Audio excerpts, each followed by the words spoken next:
Hello नमस्कार. All exam कट्टा या ऑनलाईन प्लॅटफॉर्मवर भविष्यातील सर्व प्राध्यापकांचं सहर्ष स्वागत. आपण चर्चा करणार आहोत सेट नेट परीक्षा आणि एमपीएससी प्राध्यापक भरती मराठी विषयासंदर्भात जो 10वा घटक आहे. त्या 10वा घटकामध्ये आपण निवडक साहित्यकृती या मुद्द्यावर आपण चर्चा करत आहोत. बघा, आपण कोण म्हणतं टक्का दिला संजय पवार यांचं जे नाटक आहे त्यावर आपल्या सर्वांना माहिती की प्रश्न विचारले जातात. तर त्या प्रश्नाच्या अनुषंगानं आणि कोण म्हणतंय टक्का दिला या नाटकामध्ये कोणकोणत्या मुद्द्यावर संजय पवार यांनी आपलं नाटक अधोरेखित केलेलं आहे, मांडलेलं आहे, या मुद्द्यावर आपण सविस्तर चर्चा करणार आहोत. आपण जर या चॅनलला नवीन असाल तर निश्चितच व्हिडिओ आवडल्यानंतर चॅनलला सबस्क्राईब करा, जेणेकरून तुम्हाला अशा पद्धतीच्या सर्व अपडेट मिळत राहतील.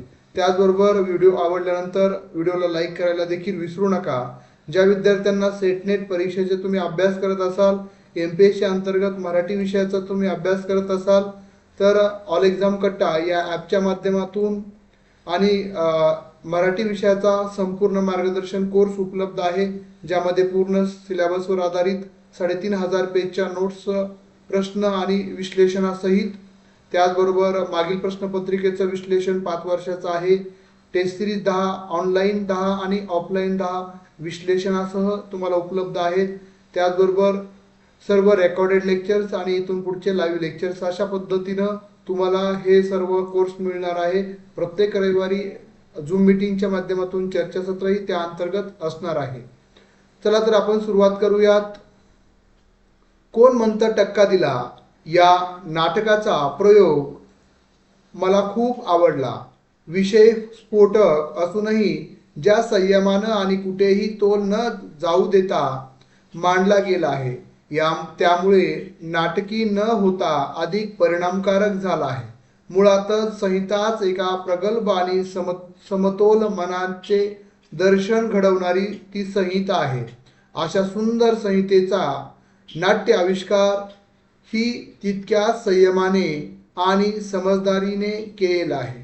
उपेक्षित किंवा दलित जीवनावरचं नाटक म्हटलं की ते भडक असणारच. असे ज्यांना दलित किंवा उपेक्षित म्हणूनच जगावं लागले, त्यांच्या यातनांची कल्पनाही येणार नाही, अशा लोकांना असल्या प्रकारची नाटकं रुचणारच नाहीत.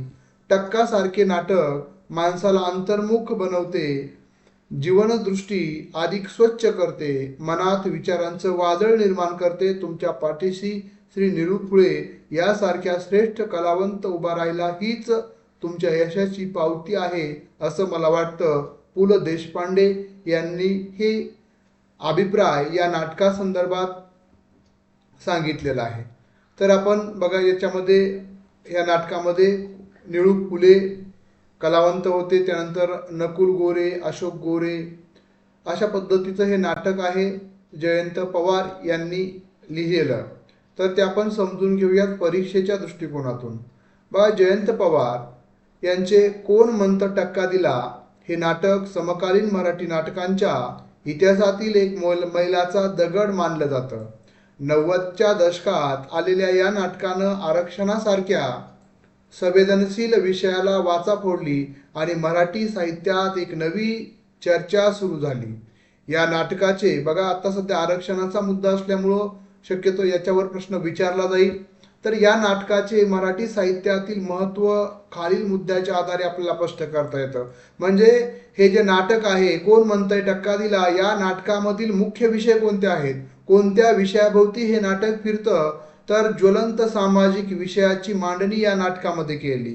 मराठी साहित्यात अनेक दशके कौटुंबिक किंवा ऐतिहासिक नाटकांचं वर्चस्व होतं. अशा काळात संजय पवार यांनी आरक्षण आणि त्यातील निर्माण होणारा जातीय संघर्ष, जो आज आपण थेट महाराष्ट्रामध्ये पाहत आहोत, यावरच भाष्य केलेलं आहे. मंडल आयोगाच्या अंमलबजावणीनंतर समाजात जो वैचारिक संघर्ष सुरू झाला होता, त्याचे प्रतिबिंब या नाटकात अत्यंत प्रभावीपणे उमटलेलं आपल्याला दिसून येतं. उपरोधित आणि धारदार शैली. दुसरं वैशिष्ट्य म्हणजेच या नाटकाचे सर्वात मोठं वैशिष्ट्य म्हणजे राजकीय उपरोध, विरोधाभास शैली. लेखकाने अत्यंत गंभीर विषयावर उपरोधिक शैलीत प्रहार केलेले आहेत. व्यवस्थेतील त्रुटी, सर्वांनीच मानसिकता आणि आरक्षणाकडे पाहण्याचा संकोचित दृष्टिकोन यावर नाटकाने धारदार टिप्पणी केलेली आपल्याला दिसून येते. त्याचबरोबर मध्यमवर्गीय मानसिकतेचा आरसा, शिक्षित मध्यमवर्गीय आरक्षणाकडे ज्या द्वेषाने किंवा आश्वासनाने पाहतो त्याचे दर्शन या नाटकात घडते. केवळ गुणवत्ता आणि टक्केवारी या दोनही शब्दाभोवती फिरणारे राजकारण आणि त्या आड लपलेले जातीयता उघड करण्याचं धाडस या नाटकानं केलेलं आहे 90च्या दशकामध्ये. त्यानंतर चौथं वैशिष्ट्य सांगायचं झालं तर साहित्याच्या दृष्टिकोनातून भाषिक वैशिष्ट्य आणि वास्तवतावाद. संजय पवार यांनी या नाटकात वापरलेली भाषा ही अत्यंत रांगडी, थेट शहरी मध्यमवर्गीयाच्या बोलीभाषेशी मिळतीजुळती आहे. संवादामधील टोकेदारपणा प्रेक्षकांना विचार करायला भाग पाडतो. हे नाटक निव्वळच रंजन न राहता एक वैचारिक प्रबोधन ठरलेलं आहे. म्हणजे या नाट्यकृतीमध्ये, या साहित्यकृतीमध्ये त्यांनी रंजन म्हणजे मनोरंजनासाठी नाही, तर त्याच्या पुढचा जो अपेक्षित अर्थ आहे तो म्हणजे वैचारिक प्रबोधनासाठी देखील हे नाटक महत्त्वाचं आहे, वास्तवतावादी आहे. त्यानंतर पाचवं साहित्यिक वैशिष्ट्य सांगायचं झालं तर मराठी नाटकामधील विद्रोही प्रवाह याचाच एक भाग आहे. दलित आणि बहुजन जाणीवांच्या साहित्यात या नाटकाने स्थान वरचे आहे. प्रस्थापित व्यवस्थेला प्रश्न विचारण्याचं काम या नाटकानं केलं. मराठी रंगभूमीवर राजकीय जाणीव समृद्ध करण्यात या नाटकाचा मोठा वाटा आहे असं आपल्याला एकंदरीत म्हणावं लागेल. म्हणजे हे नाटक विद्रोही प्रवाहातीलच आहे. त्यानंतर थोडक्यात सांगायचं झालं तर कोण म्हणतं टक्का दिला, हे नाटक केवळ आरक्षणावर भाष्य करणारं नाटक नसून ते मानवी हक्क, सामाजिक न्याय, बदलत्या भारतातील जातीय वास्तवाचे दर्शन घडवणारं महत्त्वाचं साहित्यिक दस्तऐवज आहे असं म्हटलं तर वावगं ठरणार नाहीये. त्यामुळं आपल्याला प्रश्न विचारला जाईल, यामध्ये कोणत्या बाबी हाताळलेल्या आहेत तर मानवी हक्क असतील, सामाजिक न्याय असेल, बदलती भारतातील जातीय व्यवस्थेचं दर्शन घडवतं. दुसरं महत्त्वाचं आहे की नाटकातील प्रमुख पात्र याच्यावर देखील आपल्याला प्रश्न विचारले जातात. नाटकातील मुख्य पात्र आणि त्यांच्या भूमिका कशा पद्धतीच्या राहिलेल्या आहेत. कचऱ्या धीवर म्हणजे कच हे या नाटकातील सर्वात महत्त्वाचं आणि मध्यमवर्गीय पात्र आहे. कचऱ्या किंवा धीवर कच, त्याची भूमिका जर आपण पाहिली तर कचऱ्या हा एक सुशिक्षित पदव्युत्तर पदवी घेतलेला दलित युवक आहे. शासनाच्या नवीन आदेशानुसार त्याला आराध्य या उच्चवर्णीय कुटुंबात राहायला पाठवले जाते. त्याचं वैशिष्ट्य सांगायचं झालं तर तो एक अत्यंत तल्लख बुद्धीचा, स्पष्टवक्ता आणि व्यवस्थेवर चिडलेला तरुण आहे. त्याचे संवाद धारदार आणि वैचारिक असतात. जुन्या पौराणिक कथेतील कच या पात्राचा तो आधुनिक अवतारच मानला जातो. त्यानंतर दुसरं आहे सुकन्या आराध्य देवयानी. हिची भूमिका बघा. सुकन्या ही आराध्य कुटुंबातील मुलगी आहे. ती आधुनिक विचारांची आणि प्रस्थापित चौकटीला छेद देणारी मुलगी आहे. यांचं वैशिष्ट्य सांगायचं झालं तर तीच पुढाकार घेऊन कचऱ्याची आपल्या कुटुंबात राहण्याची निवड करते. नाटकाच्या ओघात ती कचऱ्याच्या प्रेमात पडते. तिचे पात्र पौराणिक देवयानीशी साधम्य दर्शवते, जिने कचावर प्रेम केलं होतं. त्यानंतर कमलाकर आराध्य यांची भूमिका बघा. हे आराध्य कुटुंबाचे प्रमुख आणि मध्यमवर्गीय गृहस्थ आहेत. यांच्या पात्राचं वैशिष्ट्य म्हणजे ते स्वतः पुरोगामी विचारांचे समजतात, मात्र जेव्हा प्रत्यक्ष व्यवहार किंवा स्वतःच्या घरातच बदलाचा प्रश्न येतो तेव्हा त्यांची पारंपरिक मानसिकता आणि भीती समोर येते. ते मध्यमवर्गीय उच्चवर्णीय समाजाचे प्रतिनिधित्व करतात. तर चौथं पात्र आहे विमला आराध्य.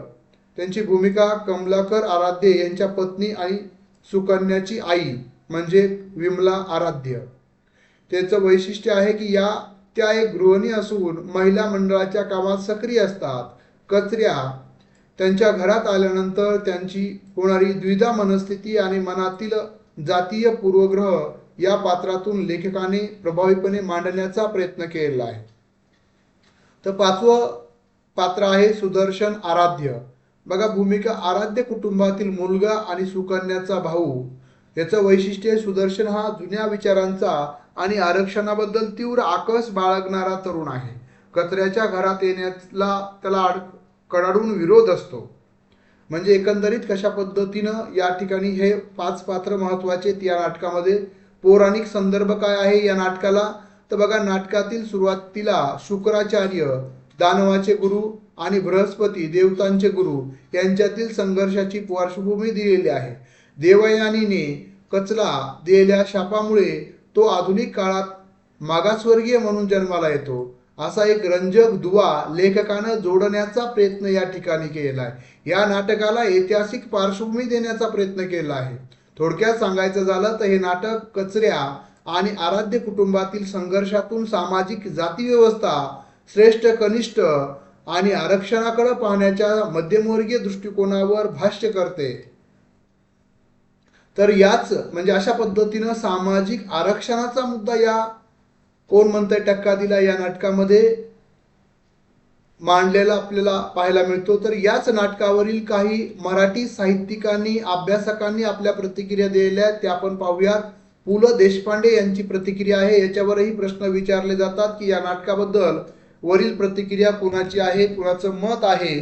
तर बघा मराठी साहित्यातील दिग्गज व्यक्तिमत्व म्हणून आपण ओळखतो तेच पु ल देशपांडे यांनी या नाटकाचं कौतुक केलंय, त्याची कौतुक केलेलं होतं. त्यांच्या मते हे नाटक निव्वळ घोषणाबाजी करणारं नसून ते अंतर्मुख करायला लावणारं, विचार करायला लावणारं आहे. सर्वांच्या मनातील सुप्त जातीयता ज्या प्रकारे यात मांडली आहे ती अस्वस्थ करणारी असल्याचे त्यांनी नमूद केलं आहे. तर दुसरे म्हणजे मराठीतील दिग्गज किंवा नाटककार, प्रसिद्ध नाटककार विजय तेंडुलकर यांनी संजय पवारांच्या लेखणीतील धारदारपणा आणि निर्भीडपणा यांचं स्वागत केलेलं आहे. तेंडुलकरांच्या मते मराठी नाटकात सामाजिक वास्तव इतक्या आक्रमकपणे आणि उपरोधिक शैलीत मांडण्याचं धाडस खूप कमी लेखकाने दाखवलेलं आहे. हे नाटक मराठी रंगभूमीला एक वेगळी दिशा देणारं असल्याचं त्यांनी म्हटलं होतं. त्यानंतर डॉक्टर भालचंद्र नेमाडे यांची मत या नाटकाप्रती भूमिका किंवा मत. प्रख्यात साहित्यिक डॉक्टर भालचंद्र नेमाडे यांनी या नाटकाकडं सांस्कृतिक समीक्षा म्हणून पाहिलेलं आहे.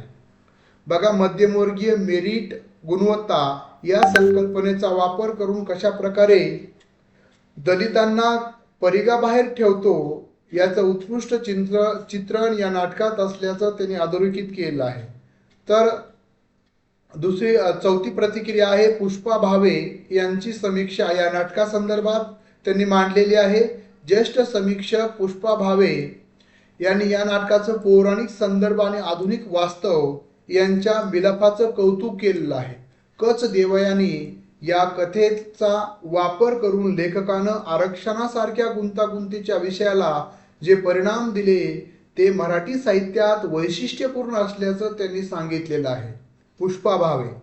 तर पुढची प्रतिक्रिया आहे शफात खान आणि इतर समकालीन नाटककार. शफात खान यांच्यासारख्या समकालीन नाटककारांनी संजय पवारांच्या संवादामधील राजकीय भान महत्त्वाचं मानले. हे नाटक केवळ एका जातीचे नसून ते संपूर्ण व्यवस्थेतील दांभिकपणा उघड पाडते अशी प्रतिक्रिया त्यांनी दिलेली आहे.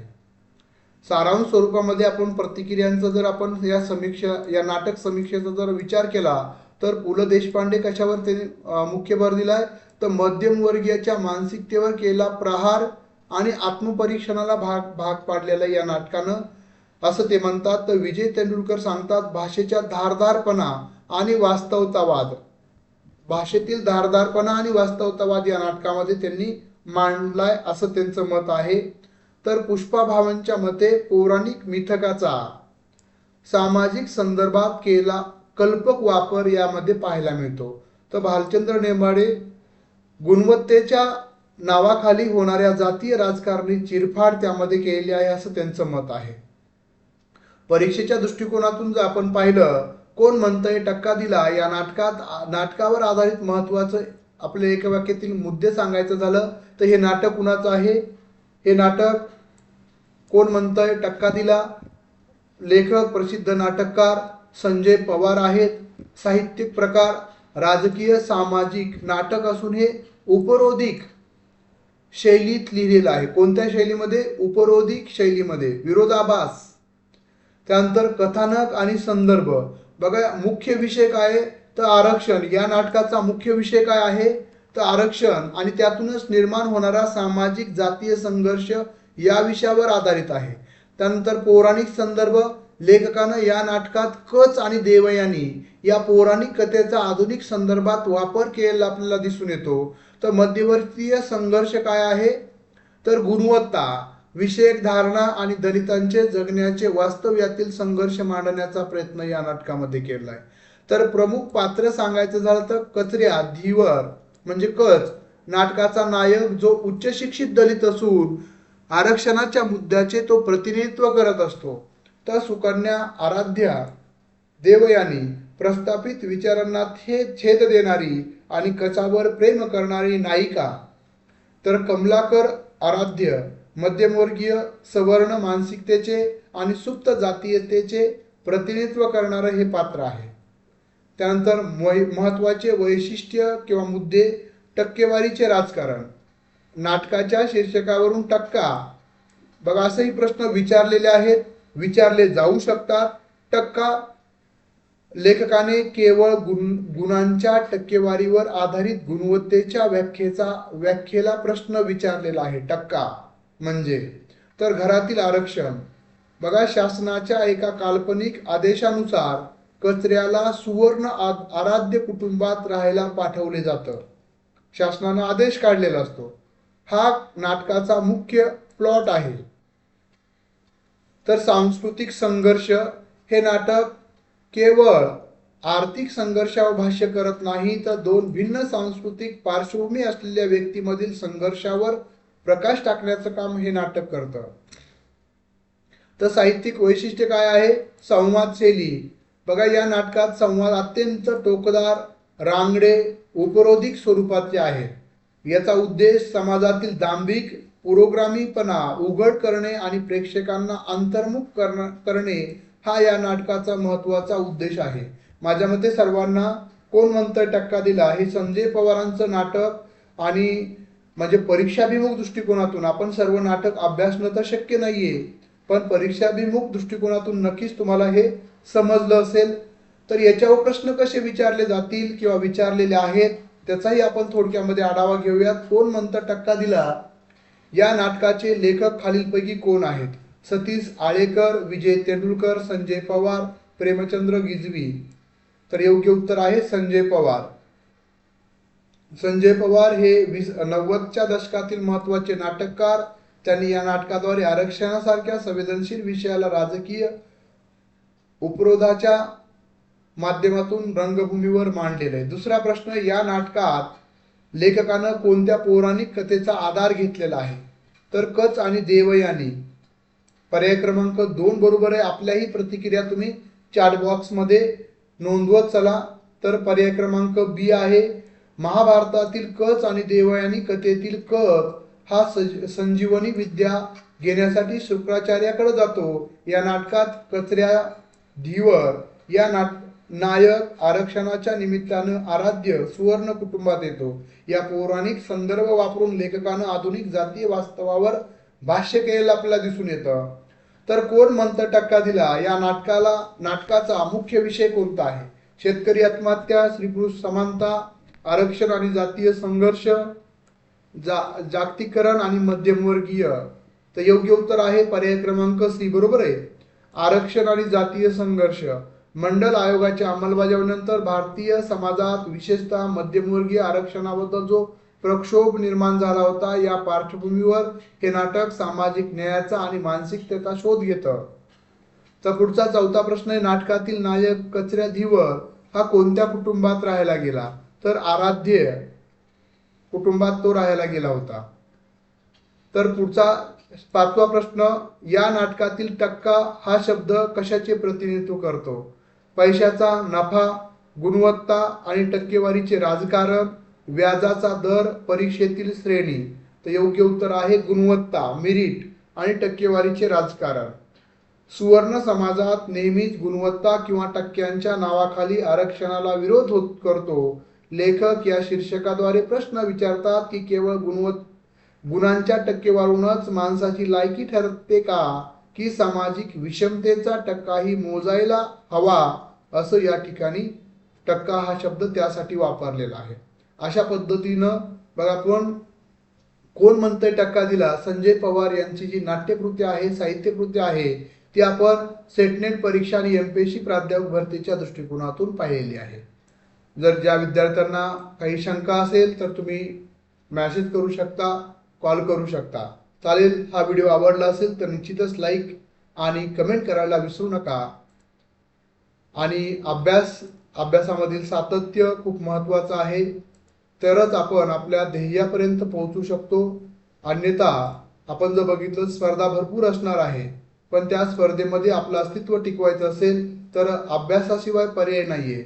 आणि तो अभ्यास आपण निश्चित कराल ही अपेक्षा. धन्यवाद. थांबूयात.